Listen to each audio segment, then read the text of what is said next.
easy, but recovered, and lets me do it better. Now my topic tonight is supposed to be the future of the Republican Party.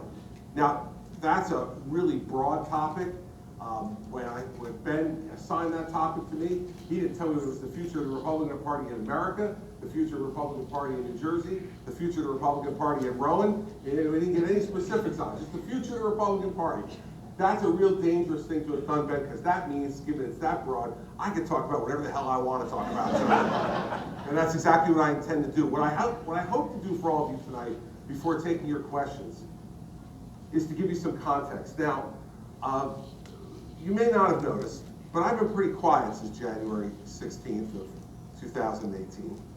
I've got lots of calls from my old colleagues wondering where I am and what I'm doing. They see me every once in a while, three Sundays a month or so. On this week with George Stephanopoulos.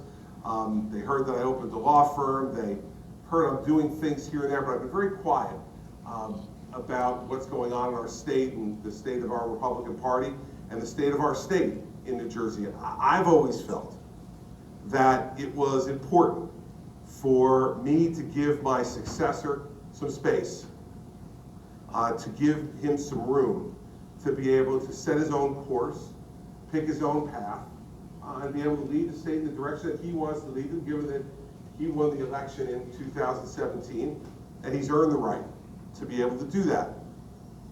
And I said that to a number of members of the press, that I was not going to be one of those guys who was sitting by the phone waiting to take calls from all of you. I think Dustin Raciopi in particular can attest to that, who's called me a number of times, and I don't think I've ever called him back yet. Nope, see, so I told him I wouldn't, and I haven't.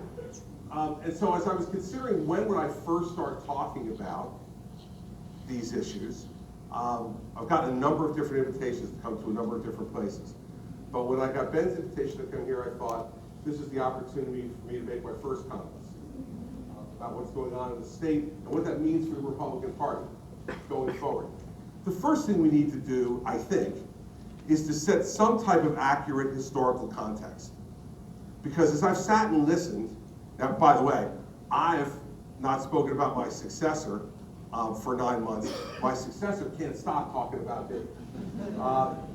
Other than Tammy, I'm the second most popular name that comes out of his mouth over the course of the last 9 months.